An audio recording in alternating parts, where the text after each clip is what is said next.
And we have several out this week. Ben, would you go get my computer in my office? Ben may need a key. I come fully prepared this morning. It's on the computer. Oh, yeah. Gold.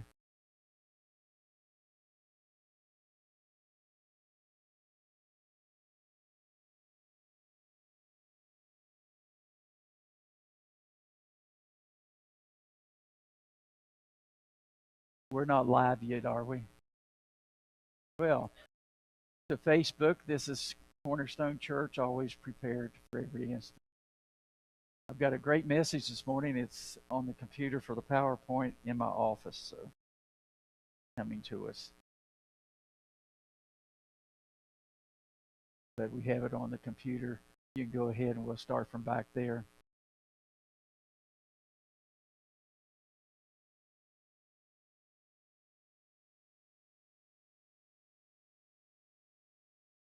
Thank you.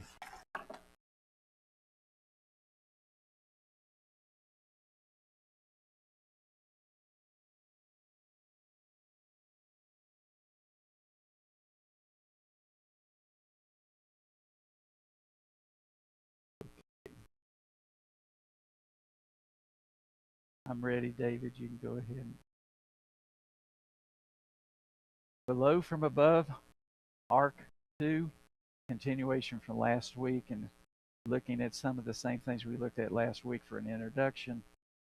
This first slide, there's over 200 recordings of a worldwide flood in different cultures that's in history. And some of them predate the Sumerians, even. We know about the flood. And today, as we look at chapter 8 of Genesis, why did God send the flood? Well, that was apparent from last week. We found that in Genesis 6:5. One way to answer that question is the flood. When God knew that evil would continue on the earth, it is interpreted mankind's sin in the time of Noah was so spatial and so perverted. And I suggested last week even messing with DNA, because you have giants in the land and all that going on, that there was something that God said, finished, complete, done. And Jesus said that as it was in the days of Noah, so shall it be in the coming again of the Lord. So, are we there yet? I don't know how we could be too far away from it because all the perversions that we have today. And we celebrate people declaring that they're not what God created them to be. That is the very essence of where God says, you don't mess with me and my word and what I've said. And we're doing that today. Can you believe in America today that there's battles in courthouses whether or not a child can be, his sex can be changed? I think if you're going to, Paul made a glowing statement. You probably don't remember this, but Paul said for these people that wanted to change their use of the body, and also that they were considering the idea of whether circumcision was right or wrong for the Jewish people, Paul made a glory and said, I wish they'd just take care of the whole thing. What he meant by that they would just cut it off and throw it away, a bobic. Understand? That's what Paul was getting to. And that was in his day. So here we are in our day, and all this is going on. Can you believe it? I find it so preposterous. I'm glad that my grandfather, if you brought him back from the dead, he died in 1969. Oh, 69. That's a long time ago. You brought him back today and said, Papa, I want to bring you up to date on things. He'd have a heart attack. Think about it. Even bringing my dad back, who's only been dead 11 years. This is what's happened the last 11 years since you left. Think about it. And then we have these perverts that are running for office, and they're acceptable. To run for president of the United States, you have a woman that's not qualified to be a woman and cannot even give you a definition of a woman. Refuses. Think about that. It is a day in which we're living. I can't imagine the perversion any more than it is. What more could there be? Oh, I know. Kids just show up at school with an AR, and the security guard can't even tell he's got one, and then he takes out 4 people, kills 4 people. I'm meeting with the sheriff next week. I want to ask the one question. Is there a plan in place right now? And I know what his answer is going to be. Is there a plan in place now? See, what happened in this school, this guy had already been seen that he was a marked individual, but he transferred to another school district, and that didn't go with him, so there was no one watching for him. But what do we do when there is a watch list? What do we do? We don't want to offend him, so no, there's got to be special treatment. If you're on the watch list, you come in and you're searched every day. That's what you have to do. Not only that, do we have an obligation as a school district? I know when I was out at the Joy House as director of education, there was one kid that showed up, and I mean, this kid showed up scary. Scary. I mean, scary. He was hostile, he was angry, and I told him I didn't want him, but got him anyway. But then Gainesville, what's the school over Gainesville? Gwinnett County. Gwinnett County school system, within a few days, I got a blurb from them saying he's not allowed on any of our school properties, be advised. It took a few months, but he was gone because he was exactly what they said he was. A very hostile person. But that happened for us that we knew about it. But what happened if he would have showed up at Pickens County? Was that trainable? And I think what the sheriff's going to tell me, and it's probably get my blood pressure up, is this. Well, Ron, because they have the right of privacy, we're not allowed to do certain things. I'm going to volunteer to be the person that does background checks on all these kids coming in or going out. Doesn't cost that much money. Or how about this? That we don't hire all those IRS agents. We start hiring more resource officers around the country. We know it's going to happen. And it's not the gun that does anything at all. I'm a Second Amendment. They have a right to have a gun, but a parent should go to jail as they've arrested this one. And this guy's an idiot too. 51 years old, and he's a 14-year-old father. 14-year-old. And he wanted his son to learn how to kill. But anyway, this is incredible where we are. I could go on and on and on, but you probably get depressed and get up and give, and some of you at home would just turn this thing off. So let's go to the scriptures and see what the scriptures say. And we find in the God's Word giving us this example. Next screen. Remember this from last week? This is the lineage of Noah, and I want to put it back up to show you that there's 9. 1, 2, 3, 4, 5, 6, 7, 8, 9 to Noah's dad. 9 generations. But notice how long they lived. And then Noah lives 950. Now the next screen, be impressed, please. Peter Rucker. Peter Rucker. Peter Rucker. He was born, they think, around 1659. He died 1743 in Virginia at the age of 84 years of age. He was my the first Rucker come to the United States, and there was no earthquake that year or anything, but there was a shipwreck. This man was an indentured servant to a Huguenot, and he came over on the boat, and the boat wrecked. The man that he was indentured to died. He's free, and he's got all the paperwork, and he came and started living in Virginia. And because he was the only survivor, and he was an indentured slave to him, some way he ends up getting the plantation this man owned. The luck of the Ruckers. And he had to be here for 4 years before he could become a citizen. There's discrepancies, 14 or 4 years. But at any rate, he becomes a citizen, and Thomas Jefferson swears him in as a citizen of the United States of America. The guy was very fortunate. But I'm his 9th descendant. Think about that short period of time. 9 descendants till it gets to me. I want to get you an idea. 9 is important for us today. But 9 that age Adam was still alive when Lamech was born. In fact, Lamech was 56 years old when Adam died. So we have recent history that they had, and Noah was very uh, familiar with Adam and all that had happened in Genesis. Now, in Genesis 6:4, here again, I want to reread what God told Noah. Make yourself an ark of gopher wood. Make rooms in the ark and cover it inside and outside with pitch. This is how you shall make it.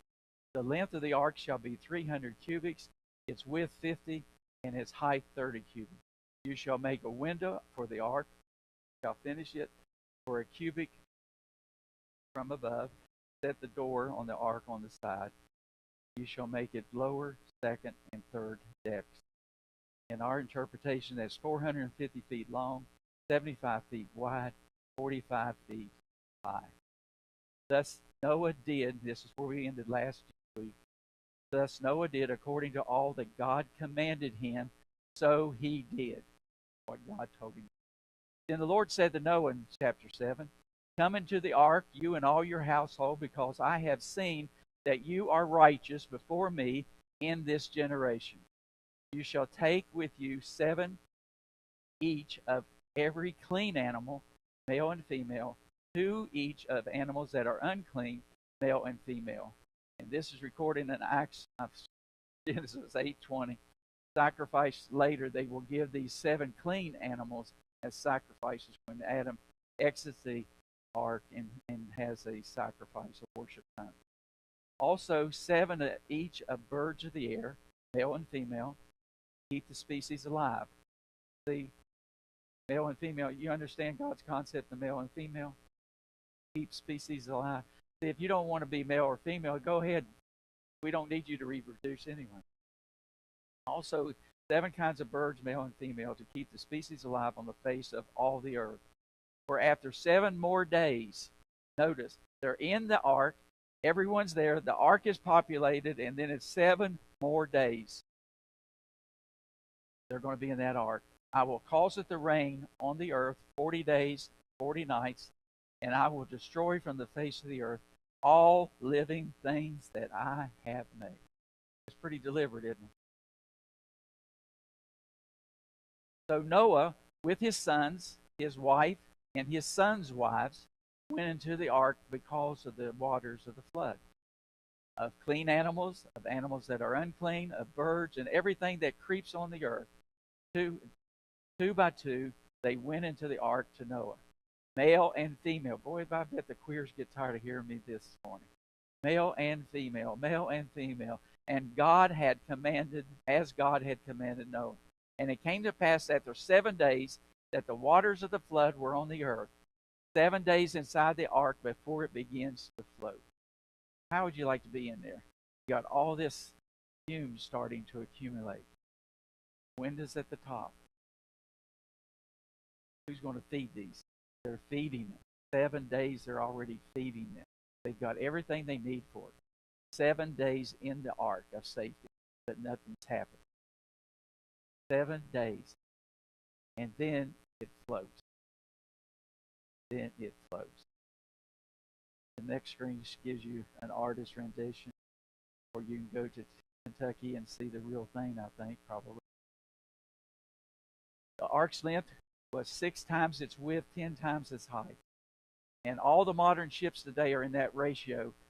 And then they take the ratio they need, and then they take the size of engine that's going to be there, and then that's what denotes what it has to be in order to float, make progress. And then in verse 11, here's the crux of the message this morning. In the 600 years of Noah's life, in the 2nd month, the 17th day of the month, and on that day precise, all the fountains of the great deep were broken up, and the windows of heaven were opened, and the rain was on the earth 40 days and 40 nights. So you have 3 sources of water here, right? The fountains of the great deep, they were broke up, the windows of heaven were opened, and then the rain. 3 sources of water taking place. Now, when I was in Bible college 58 years ago, the first research paper I was ever assigned was this: at Trinity College in Florida. I was assigned this, where did all the water come from? And so I took as my assignment from the deep. Where's the deep? And I did all kinds of research that you had to do in libraries, in encyclopedias. They're books. They're books. You open a book, and there it is. You have to go turn a page. You understand the concept of book? At a library. A librarian is someone. Shh. Library. It was a building. You had to a building. You went in. You sat down at a table. You would go to the R section, reference section, and you pulled every book that you could find. And the card catalog. That's kind of what you'd forget.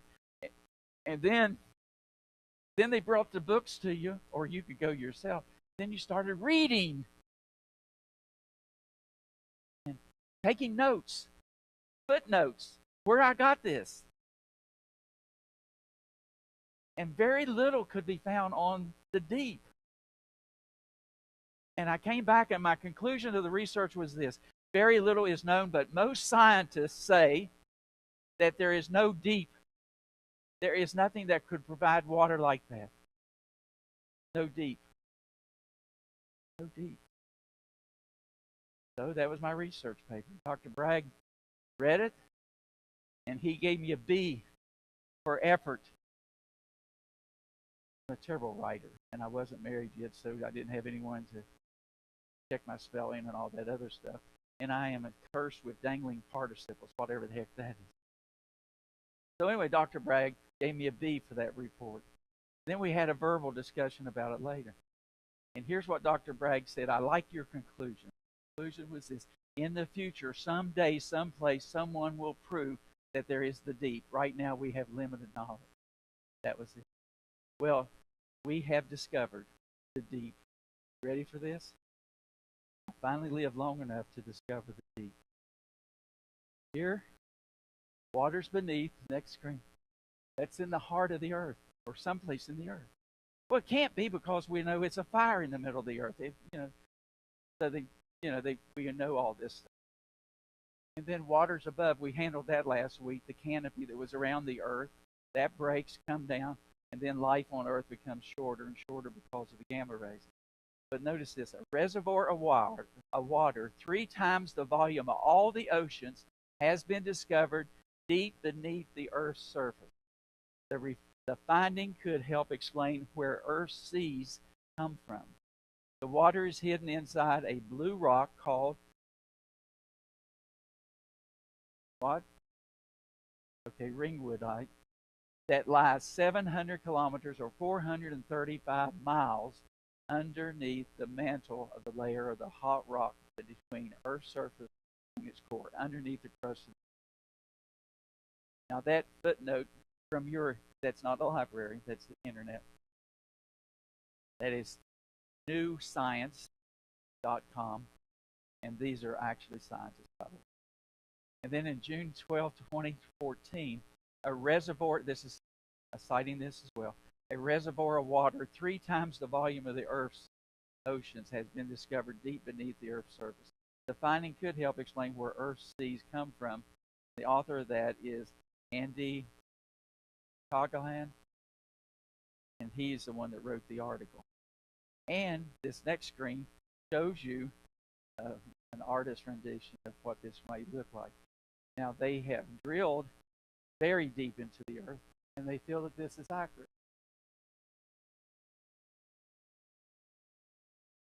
Next screen. Where this is, see that little bit of, you have the oceans, and you have the crust, and then you have that area right there. That's where the ocean circle. That's what they believe. They say they have evidence. And this is quoting from the Smithsonian. The fountains of the great deep were broken up, and the windows of the heavens were opened. Rain was upon the earth 40 days and 40 nights, 7:11. This quote from the book of Genesis is part of a familiar tale. I'm quoting again from Smithsonian. The story of Noah's flood. Scholars have known for a long time that the Bible isn't the only place this story is found. In fact, the biblical story is similar to a much older Mesopotamian flood story in the Epic of Gilgamesh. Scholars usually attribute things like the worldwide occurrence of flood stories to common human experiences and our love of repeating good stories. But recently, scientists have started to uncover evidence that Noah's flood may have a basic in some rather astonishing events that took place around the Black Sea some 7,500 years ago. You do the math, 2,000 on 5,000, right in that area. And there's the Black Sea. I said Caspian earlier, but there's the Black Sea. The Black Sea is lower elevation than the Mediterranean. So their idea is that the water came from the sea when the waters went down. They came in and stayed there because that's a lower place. Most geologists would agree with that today. Now look at Genesis 7:13.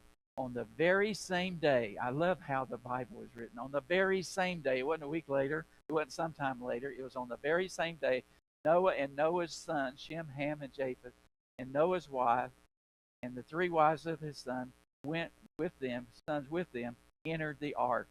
They and every beast after its kind, all cattle after their kind, every creeping thing that creeps on the earth after its kind, and every bird after its kind, every bird of every sort. I just want to stop there. Does something strike you here?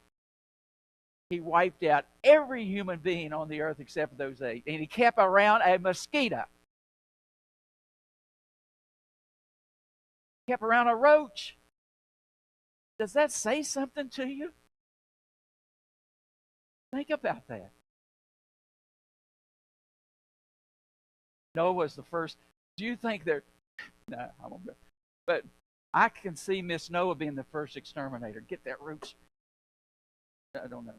And they and every beast of every kind, all the cattle after their kind, every creeping thing creeps on the earth after its kind, and every bird after its kind, every bird of every sort.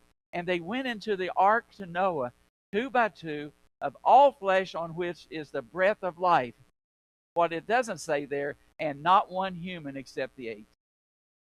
Think about this. So those that entered, male and female, of all flesh, went in as God had commanded him, and the Lord shut him in. The door was opened 7 days. Day 8, it was shut. No chance. Now the flood was on the earth 40 days. The waters increased and lifted up the ark, and it rose high above the earth. The waters prevailed and greatly increased on the earth, and the ark moved about on the surface of the water. And the waters prevailed exceedingly on the earth, and all the high hills under the whole heaven were covered. The waters prevailed 15 cubits, or 22 feet above the highest surface of the earth, upward, and the mountains were covered. And all flesh died that moved on the earth, birds and cattle and beasts and every creeping thing that creeps on the earth, and every man. There we make the list of those that die. And in whose nostrils was the breath of life, the spirit of life, all that was on the dry land died. Think about that. One thing water does to a human body, it will push out the breath of life. My greatest fear is drowning. I'll just be honest. Shoot me, do whatever, but don't drown me. Think about it. When I was 11 years old, myself and Kevin Sargent were playing down a little pond. We thought it was a lake, but it was a pond. Thought it was a huge lake, but it was a pond. And so anyway, it was incredible. We're there enjoying ourselves. And this man comes down. This man just walks down, walks into the water, goes under, comes back up, And he says to me, "How deep is the water?" My daddy always told me it was 100 feet deep, so I wouldn't go out in the deep. And I said, "It's deep." So I told him whatever I was told at that time.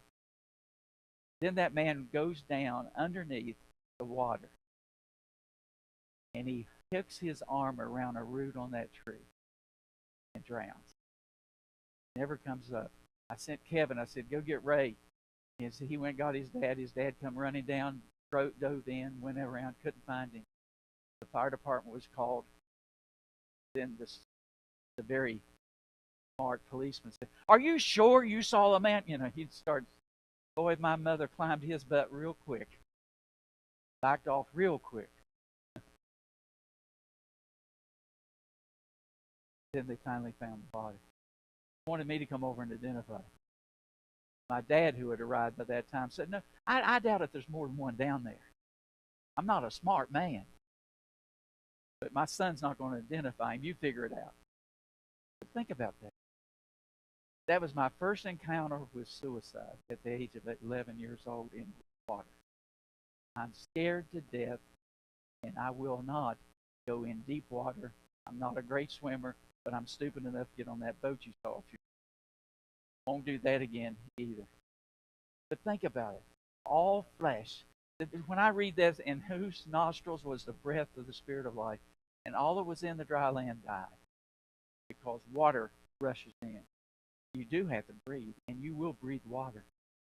The water will kill you. So he destroyed all living things which were on the face of the ground, both man and cattle. There's those creepy things, and birds of the air. They were destroyed from the earth. Only Noah and those who were in with him in the ark remained alive. Now, through the years, I've preached many messages having to do with the security of the ark and how that they were safety in the ark, and that ark we have today is Jesus Christ. You know the simile for all that. And the waters prevailed on the earth 150 days. That's 40 days of rain and then 110 days of floating. 110 days floating.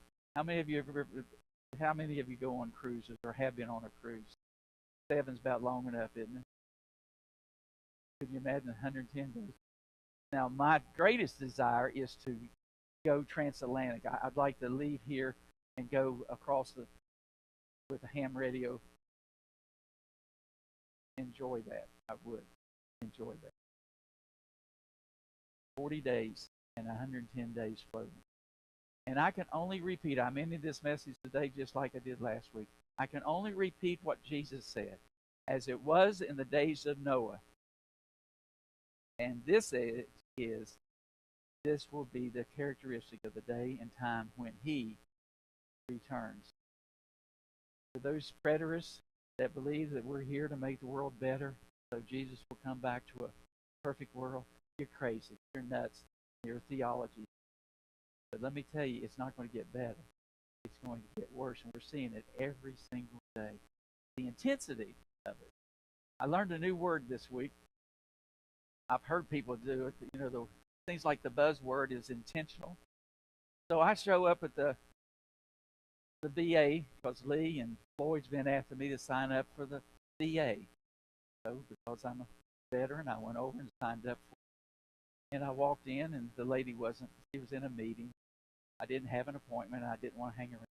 And this security guard over there, real nice people. I enjoy talking to security guards. This guy looked at me. He said, "Is that intentional?" I said, "What's intentional?"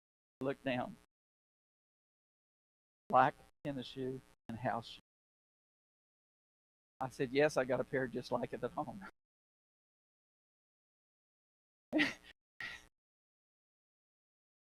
And I said, and so the other security guard, and I mean, these guys are my age. And this other security guard said, "So, what is the claim that you're going to file?"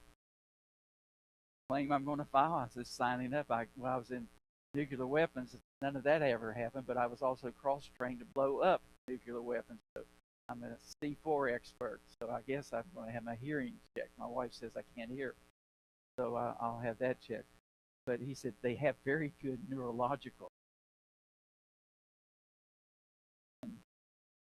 So I showed up the next day with 2 black shoes on, and I said to him, "This is intentional.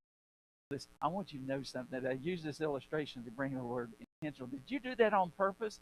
Listen, it was not an accident that God destroyed the earth and everybody on it, except for those 8, those roaches that were coming in, male and female. Every creepy thing was there that God wanted to keep 2 of everything so they could reproduce and keep Barry having a career. Now, we are living in this next screen. We are living in the last days. You aren't obligated to believe that, but I am obligated to tell you Jesus is coming back, and the days are getting shorter. The days are getting fast approaching with the evil of this land. And I know some of you are home listening to this. You say, "Boy, Ron hasn't changed," because you know me ever since I was in grade school with some of you that listen every week. So I want you to know something. This is real. And my evidence this week in Winder, my evidence apparently I just learned this morning was yesterday on Interstate 75 at the Ark exit in Kentucky. Some dudes out there with a rifle and killed how many? 7 people. How many? Wounded 7, killed 4. Listen, do I need to give you any more evidence?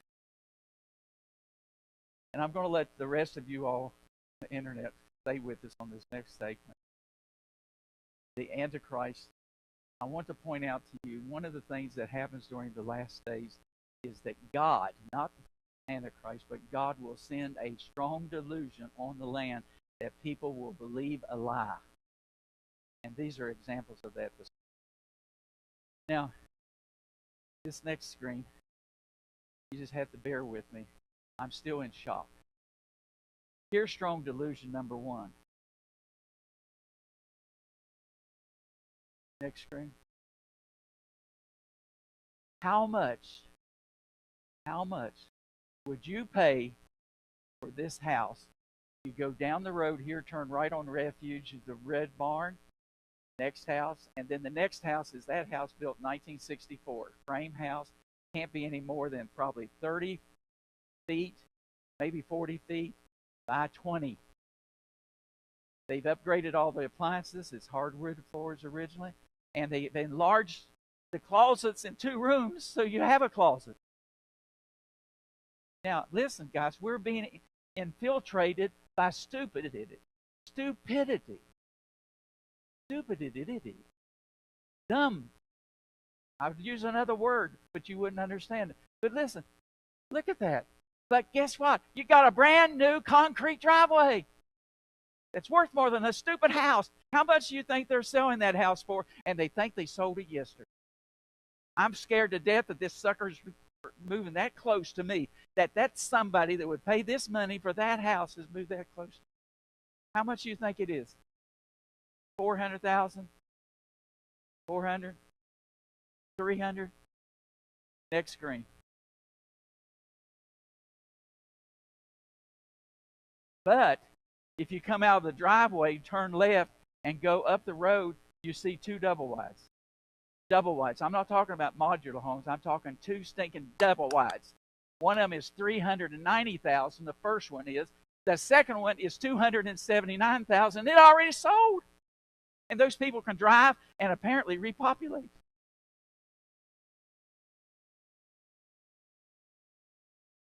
You clean the roaches. I mean, come on, help me understand this. Now I understand why they've offered me $700,000 for my house in 3 acres. My house isn't worth $700,000. I told the last realtor, I don't want to live next door. I don't want my neighbors to live next door to someone that paid me $700,000 for that. Then I'd have to pay $500,000 to replace it someplace. Now, if that's not an example of strong delusion, they're hitting the real estate market. And Amy has the best answer to this. They're going to be upside down in their house when the crash comes, and they're going to lose their house, and immigrants are going to move in. Next screen. This is incredible. And when someone says you refer to that in what you said before the message on God revealing himself, when someone says, and he in whose army, It's the army of God that's still in charge. Were you going to say something, Bill? You just stuttered. I understand. Next screen. This woman that's running for president, God, help us, please. If she becomes president of the United States, I want to declare to you in the name of Jesus Christ, God has walked out and has turned his back on America. Now that's what I say. Quote me, throw me in jail, shoot me, I don't care. But listen, when you have a flat tire, you change it. Don't drive around on it for another 4 years. And here, I love this one, if I can read it. When I am lifeguard, and someone screams out, you are the lifeguard. She doesn't even know what she's done the last 4 years. But she wants to correct it. And you get up and I just can't even follow the logic. There's no logic. It's just chaos. It's strong delusion. Then they were interviewing people, who are you going to vote for president? This was in Atlanta. We're going to vote for Kamala. Why? Because she's brought joy back to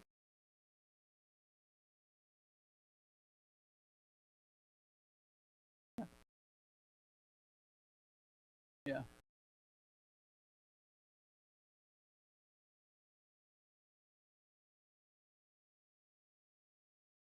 Next screen.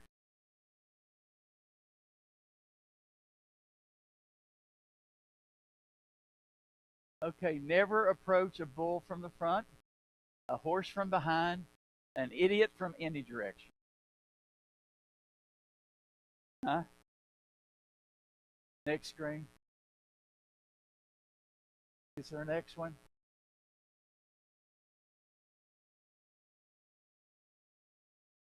Here's another reason to stay off the roads.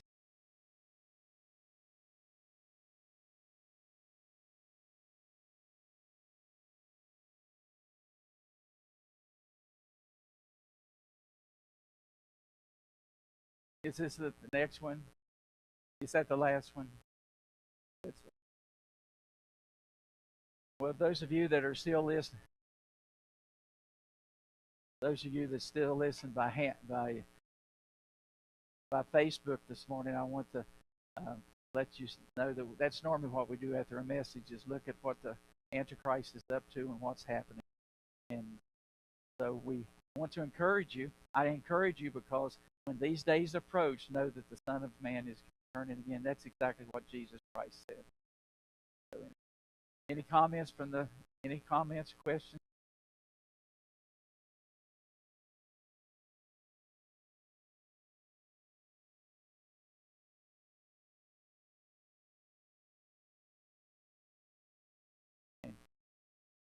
David